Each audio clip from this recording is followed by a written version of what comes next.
MEPs will be voting today on key reforms to the EU's farming policy that have sparked a row between producers and environmentalists. The EU has been accused of signing a death sentence on nature, the climate and small farms after they rejected proposals to cut subsidies to factory farming and protect grasslands. But the EU Council said the reforms would provide financial support for farmers who embrace a green transition. Well, let's go to Brussels to find out a little bit more. Our correspondent, Shona Murray, should be there on the scene for us. Morning to you, Shona. Environmentalists clearly have voiced their concerns that they're not happy with this compromise. No, that's right, Rosie. I mean, as you mentioned there, all week MEPs have been voting on proposed amendments to the Common Agricultural Policy. Now, the idea about reforming this was to make CAP and farming in general more sustainable, less harmful to the ecosystem. But as you mentioned there, environmentalists and Green MEPs say it doesn't go far enough. But the majority of MEPs say it's actually a compromise. So first of all, take a listen to Pedro de Castro, who's an Italian MEP for the S&D, who defends the position on farming. No country in the world who don't support agriculture. That this means because the agricultural sector is a strategic sector because we are talking about food.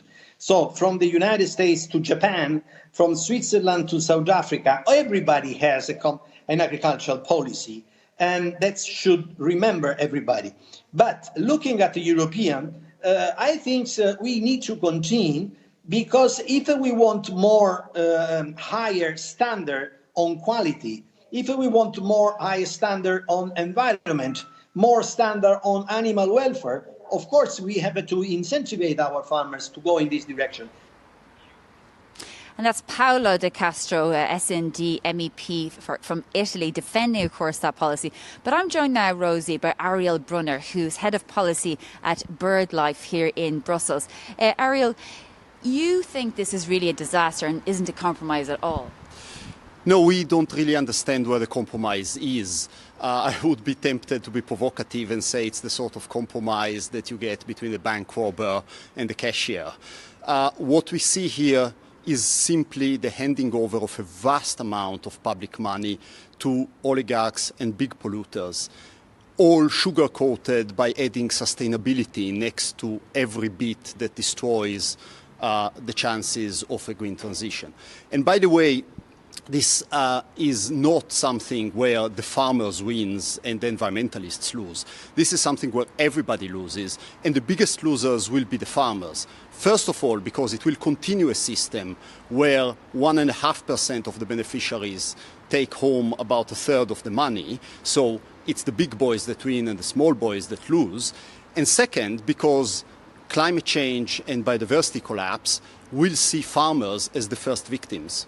But a lot of people would say that there are incentives there for farmers to ensure that all of their policies reflect pretty much the Green Deal, and they do need to invest in much more greener policies. Well, except that what has been left of the Commission proposal is just empty labels. Essentially, what they've done with those hundreds of amendments that have gone through is killing one by one the content. So they are ring-fencing money for the perverse subsidies, for the payments to destroy the environment. They are limiting the amount of money that can go to environmental spending. And then they are ensuring that the environmental spending is actually fake and that it can just be payments for business as usual. By the way, they are not even being very creative about it. They did it in the last reform with the so-called greening. 3,600 scientists have written an open letter saying that this was fake. The Court of Auditors of the European Union said it's fake, and now they are bringing it all back in. So from an environmental point of view, obviously you're heavily critical. Now, the MEPs, the majority of them, are going to vote in favour of these amendments. The Council has already agreed this. You said the Commission's proposals are watered down. Can the Commission bring it back and say, well, hold on a minute, we need to increase our ambition here? It can and it should, but first of all, MEPs today need to look into their conscience. This is a straight yes or no vote between the future of not the next generation, of this generation, and the interest of a bunch of people who are making a lot of money by destroying the planet. So they should look in their conscience and vote this cap down today. Should they fail to do it, Ursula von der Leyen needs to decide whether she wants to bury her Green Deal now or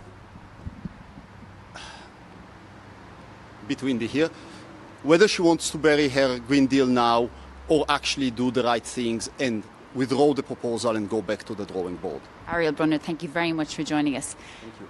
And that's back to you in studio there, Rosie. Thank you. Shona, thank you very much, our correspondent there in Brussels.